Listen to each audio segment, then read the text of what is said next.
Imagine you're standing in the scorched streets of Rome in the year 65 AD, the smoke of rebellion still hanging in the air, and through the marble gates of Nero's palace, called it the Domus Aurea, the Golden House.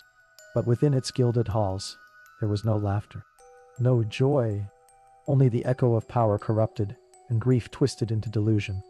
Rome had burned, and from its ashes Nero built his palace, not just of marble and gold, but of fantasy. Frescoes of gods, rotating dining rooms in the sky, and statues that loomed like deities. But in the deepest chamber of this imperial dream, Nero was haunted, not by rebels or conspirators, but by the woman he had once claimed to love, and had likely killed. Her name was Poppaea Sabina, his empress, his obsession. She died, violently, perhaps by his own hand, while carrying his child. And Nero, emperor of the known world, could not let her go. Some say he preserved her body in rare spices, embalmed like a goddess. Others say he wept at her feet for days, calling her name into empty marble corridors. But grief did not lead him to repentance. It led him to obsession, and to something far darker. One day, among the palace slaves, Nero saw a boy, beautiful, delicate, with eyes that held the same cold light as Poppaea's. His name is lost in history, at first, but that boy would soon be known by another name, Sporus, and with that name came a sentence. He was castrated, dressed in silks, given jewelry, paraded before senators, and finally, married, in mock ceremony with Nero himself as groom. The boy was never asked. He was never heard. He became a shadow, not of a person, but of a ghost, a symbol, a living replica of the woman who had once held Nero's heart, and whose death he tried to undo. What do we call this? Love? Madness? Divine grief? Or the final descent of an emperor who mistook mourning for creation, and shaped a child in the image of the dead? This is not just a story of Rome. It is the anatomy of power unbound, of a boy erased, of an empire watching and saying nothing. And it begins in silence, in the palace where ghosts walked and no one dared speak their name. Before she became an empress, before she became a ghost, Poppaea Sabina was an idea, a vision carefully constructed, not only by those who loved her, but by the empire she sought to survive. Born into wealth and prestige, Poppaea was the daughter of a Roman nobleman and a woman famed for her beauty. From an early age, she learned what Rome demanded from its women, and how to make those demands serve her own ambition. She was brilliant, calculating, soft-spoken in public, but merciless behind the curtain of silk. When she first appears in the pages of Tacitus, it's not as a heroine, but as a danger, a seductress who used her beauty like a weapon. And perhaps she did. Married first to a Roman officer, then to Otho, a man close to Nero, Poppaea moved like a shadow through the court, always rising. She played the part expected of her, modest, elegant, politically passive. But beneath the surface, Poppaea was writing her own narrative, and it was drenched in power.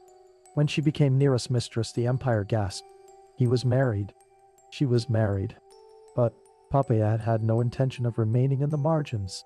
Whispers grew that she had orchestrated the exile and eventual death of Nero's first wife, Octavia. Tacitus even claims she nagged Nero into killing her. Other sources disagree. Was it manipulation or survival? In Rome, perhaps it was both. When Poppaea became empress, she was no longer the woman behind the curtain. She was seated on the throne beside a man who had never learned to control his desires, only indulge them. And yet, even Nero seemed to fear her. He obeyed her, adored her, perhaps loved her in the only way a god-king could love, desperately and possessively. But love in Rome often ended in silence, in blood, and in mystery. One night, while pregnant with Nero's child, Poppaea died. The cause? Historians argue. One version claims he struck her, a violent kick to her stomach in a fit of rage. Another says she died suddenly, by accident or illness. No one knows the truth. Perhaps Nero didn't either. But what matters is what happened afterward. Because something shattered inside the emperor that night. He didn't move on. He didn't remarry, not really. Instead, he returned again and again to her embalmed body, wailing with theatrical grief. He had temples built in her name, statues carved, festivals held, but the rituals weren't enough. The ghost would not leave him, and so he did something Rome would never forget. He tried to bring her back, not through memory, not through poetry, but by reshaping a living boy in her image, not as a tribute, but as a replacement. What Poppaea had denied Nero in life: full possession, eternal devotion, complete submission, he would now take in death through another. It is in Poppaea's life and her death that we see the birth of Sporus's tragedy.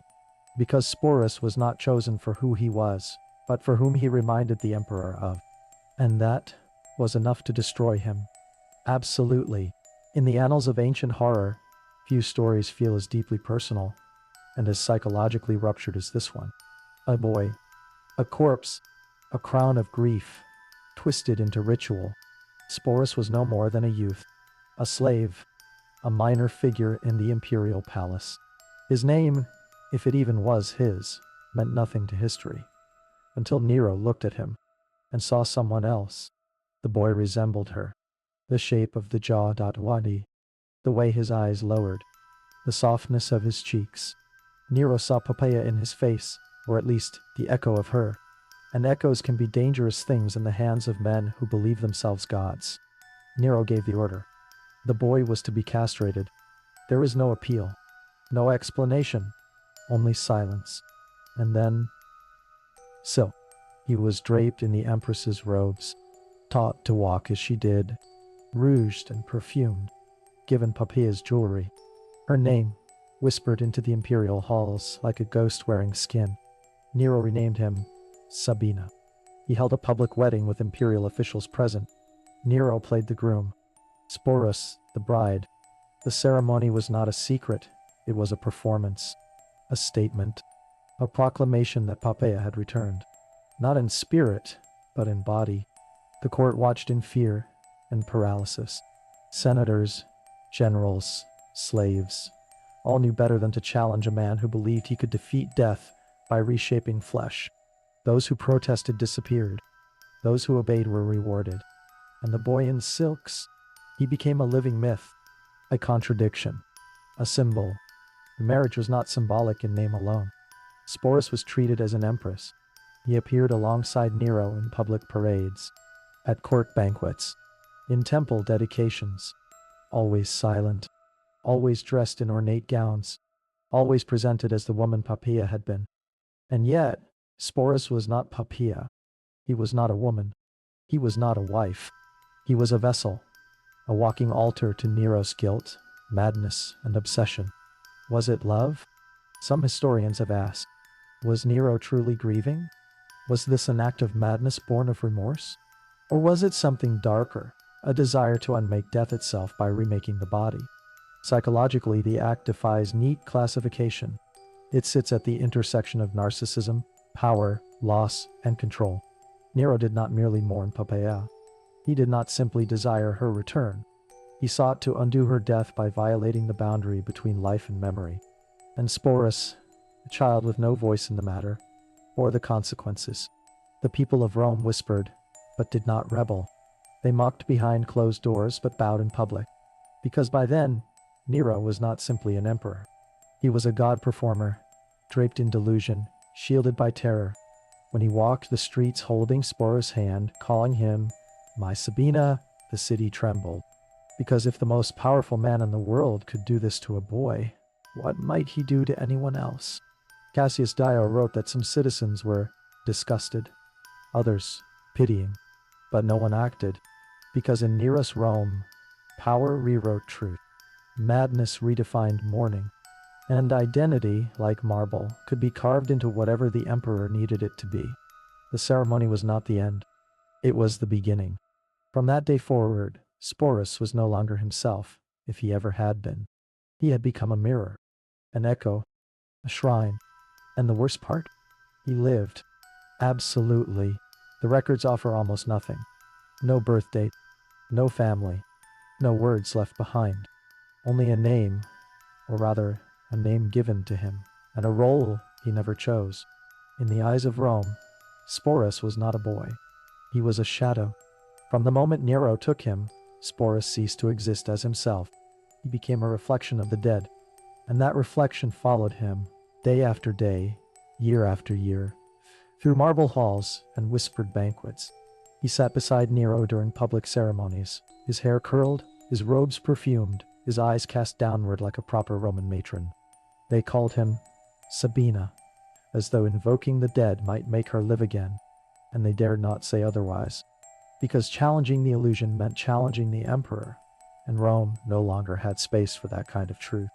We do not know what Sporus thought. He left no record. His voice, if it ever rose above a whisper, was swallowed by gold and cruelty. But we can imagine. We can try.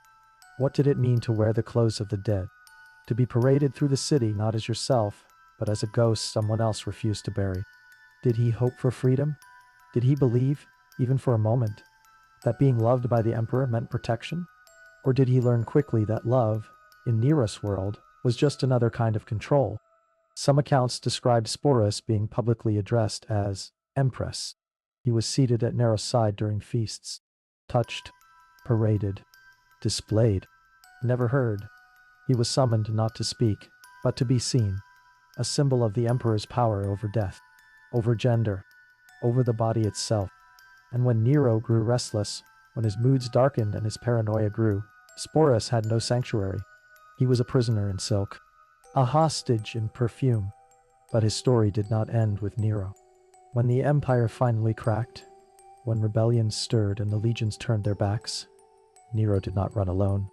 He took Sporus with him, through the gardens, into hiding, past the walls of Rome that had once sung his praises.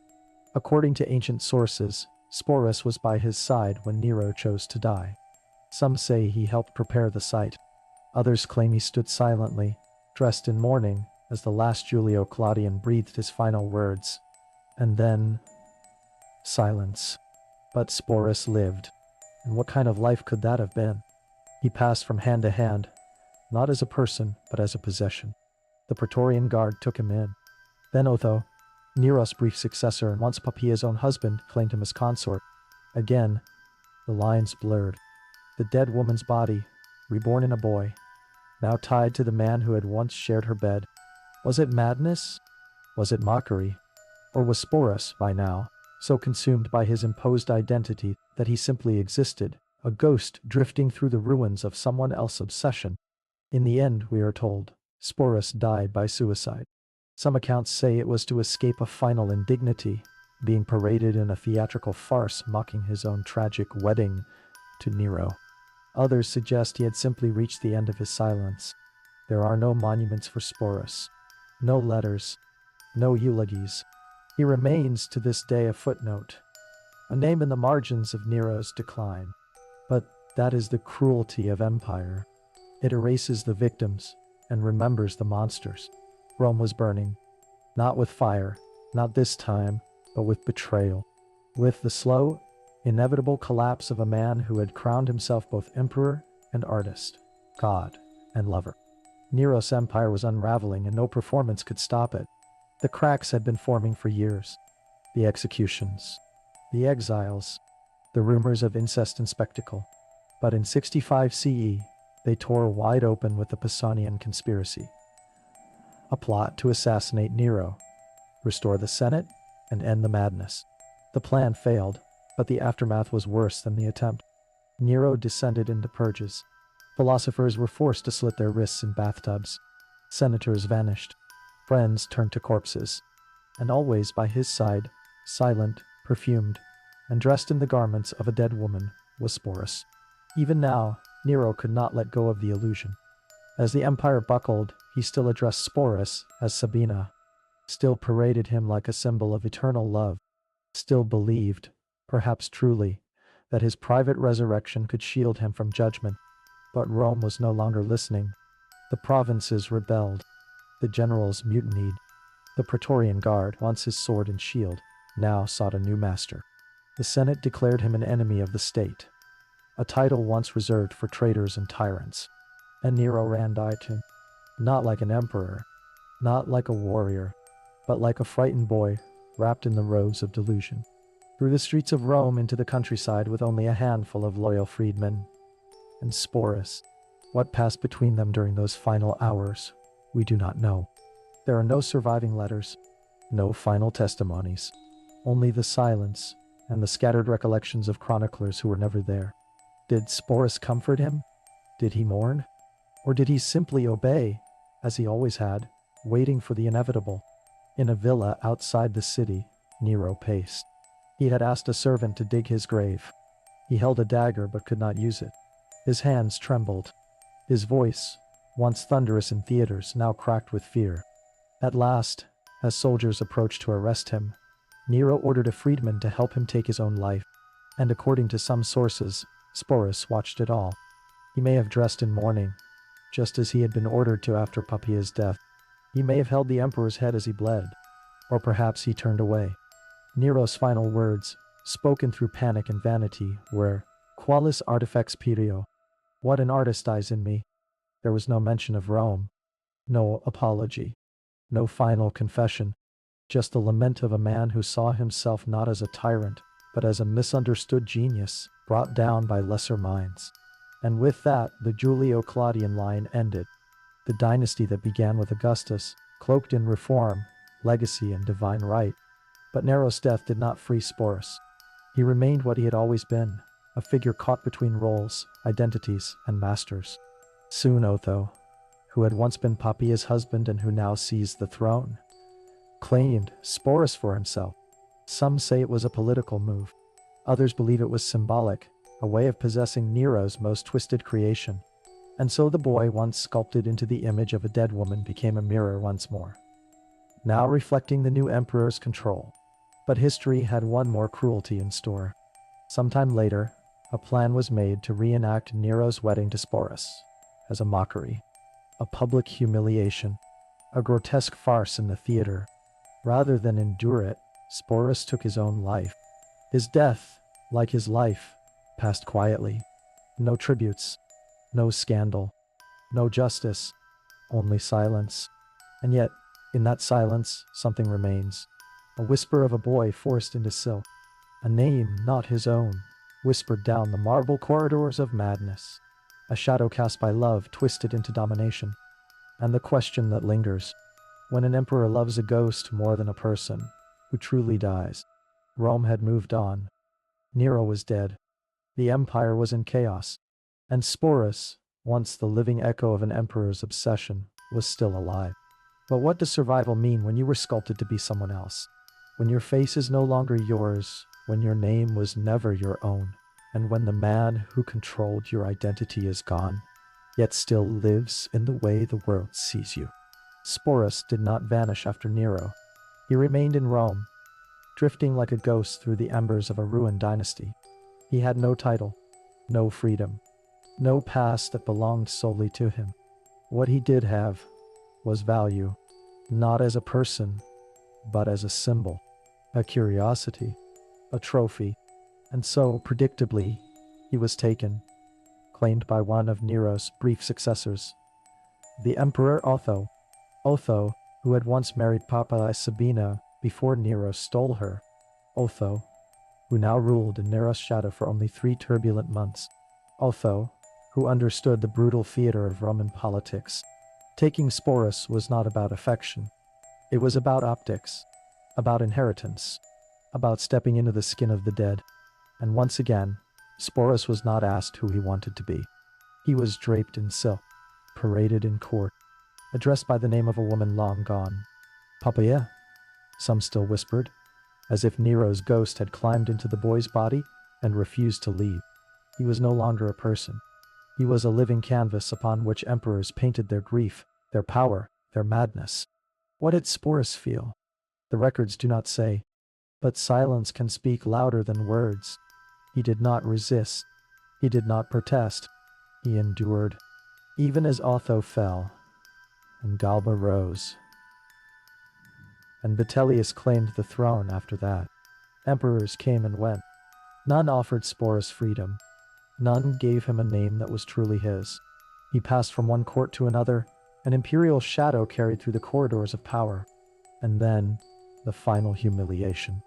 According to one account, a plan was made to turn Sporus' life into a public farce, a stage play, a mock wedding, where he would be dressed again as a bride, this time not for love, but for laughter. The same city that once feared Nero's grotesque theater would now watch Sporus as comedy. But Sporus, the boy who had once survived being reshaped, renamed, and remarried, would not let them write the final act. Before the event could take place, he took his own life. No tomb was built, no monument raised, just a passing line in a Roman history scroll, a curiosity, a footnote, a shadow, even in death. And yet, even in silence, he remains one of the most haunting figures in imperial history, not because he led armies, not because he ruled, but because he was ruled, completely, by others. His body was not his own. His name was a lie, and his death was the only thing he truly chose. In the grand ledger of Rome's emperors, Sporus appears only in fragments. Yet in those fragments, we glimpse something eternal. The cost of being shaped by power, the tragedy of surviving obsession, and the quiet resistance of choosing dignity, even if it means vanishing forever. History remembers emperors. It carves their faces into marble. It records their speeches, their victories, their madness. It crowns them with titles and curses alike: tyrant, genius, god, idea. But Sporus? Sporus is remembered as a whisper, a rumor, a boy who looked like a dead empress, a name without a story. There is no statue of Sporus in Rome, no funeral rites echoing through temples, no coin with his likeness, just a scattering of sentences from ancient chroniclers, some mocking, some indifferent, yet somehow he endures. Because in Sporus, we see something that empires try to erase: the cost of being loved by power. Love, in Nero's hands, was not gentle. It was not consent. It was not care. It was hunger wrapped in silk. A performance where the role of bride was not offered, but imposed. Where mourning became possession. Where beauty became control. To be loved by Nero was to be consumed. And Sporus was devoured. But even in silence, Sporus resists. Not by fighting, not by shouting, but by simply existing. In the records, in the shadows, in the questions we still ask. Who was he? What did he dream of? Did he remember the moment he was renamed? Did he once stand at a window in the Golden House, staring at a world where he might have lived a different life, not as Poppy's shadow, but as himself? We'll never know. But perhaps that's the point. Sporus' story, fractured and fragile, is not about answers. It is about memory, about the echoes left behind when a person is stripped of their name, their body, and even their future. It's about what happens when power turns grief into theater, when mourning becomes tyranny, when love becomes a weapon. And it's about the people caught in that storm, too quiet to leave records, too human to forget. Empires fall, palaces crumble. But sometimes, the faintest voice, the one not meant to survive, becomes the most haunting. In Sporus, we remember not just Nero's madness, but the cost of its silence. We remember a boy in silk, not a bride, not an empress, just a shadow, standing on the edge of a golden empire that had already forgotten him. And now maybe, we remember him differently. Not as a victim, not as a symbol, but as a name worth speaking, even after 2,000 years of forgetting. Sporus thought, not Poppaea, not Nero's bride, just Sporus.